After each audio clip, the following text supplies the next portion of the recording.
আমরা কি করে বুঝবো যে আল্লাহ তাআলা আমাদের ভালোবাসেন? কিভাবে বুঝবো যে তিনি আমাদেরকে পছন্দ করেন, ভালোবাসেন? আমার প্রিয় ভাইয়েরা, এই তওবার দৃশ্যটা দেখতে আল্লাহ বড্ড পছন্দ করে। বান্দা যখন ভুল বুঝতে পারে, মাথাটা নিচু করে চোখের পানি ছেড়ে বান্দা যখন কাঁদতে শুরু করে, এই দৃশ্যটা দেখলে আল্লাহ সহ্য করতে পারে না। আল্লাহর রহমতের দরিয়ায় জোশ খেলে যায়। বান্দা যা চায় আল্লাহ তাই দিয়ে দেয়। তখন চোখের পানির এত বড় পাওয়ার।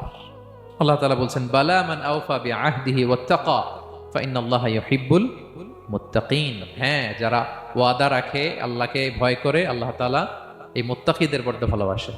মুত্তাকি অর্থাৎ আল্লাহ সচেতনতা, আল্লাহ ভীরুতা যাদের ভেতরে আছে, যে কোনো পরিস্থিতিতে তারা ভাবে যে আল্লাহ তাআলা আমাকে দেখছেন, এই সেন্স, এই অনুভূতি যার মধ্যে আছে সে মুত্তাকি। তা আমরা মানুষের সামনে যেভাবে যেরকম সৎ থাকি, আমরা যদি মানুষের চক্ষুর আড়ালেও সৎ থাকি তাহলে আমরা মুত্তাকি। বুঝতে পেরেছেন? মুত্তাকির তাকওয়ার অনেক সংজ্ঞা আছে, অনেক সংজ্ঞা।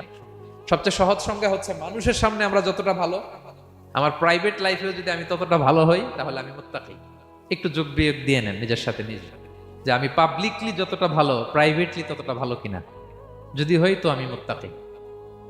আল্লাহ তাআলা বলেন, যাদের মধ্যে এই তাকওয়ার সেন্স আছে আমি তাদেরকে ভালোবাসি।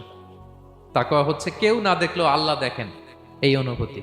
সবার চোখ ফাঁকি দেয়া গেলেও একজনের চোখ ফাঁকি দেয়া যায় না। তিনি কে? এই অনুভূতির নাম হচ্ছে তাকওয়া। আল্লাহ বলেন, ইন্না আকরামাকুম ইনদাল্লাহি আতকাকুম।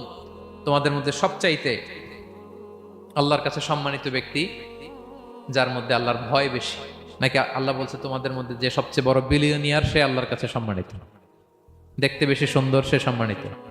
যার জনবল আছে, অর্থবল আছে, লোকবল আছে না, তাকওয়া। তাকওয়া হচ্ছে ক্রাইটেরিয়া। যার তাকওয়া বেশি সে আমার কাছে সম্মানিত। এবং আল্লাহ তাআলা বলেন, ওয়া মাইয়াত্তাকিল্লাহা ইয়াজআল লাহু মাখরাজা ওয়া ইয়ারযুকহু মিন হাইসু লা ইয়াহতাসিব। যে আল্লাহকে সবসময় ভয় পাবে, যে মুত্তাকি, সে কোথাও জীবনে আটকাবে না, কোথাও আটকাবে না। জীবনে কোনো বিপদ আসলে একটা ওয়ে আউট, একটা এক্সিট। মালয়েশিয়াতে তো বলে কেলুয়ার। মালয়েশিয়া কি বলে?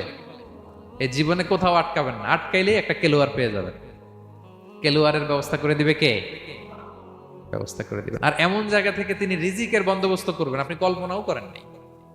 সুবহানাল্লাহ বিহামদি। তাহলে 4 নম্বরে মুত্তাকুন, যারা আল্লাহকে ভয় করে আল্লাহ তাদেরকে ভালোবাসেন। আমরা যেন মুত্তাকিদের কাতারে শামিল হতে পারি। আল্লাহ তুমি তৌফিক দাও।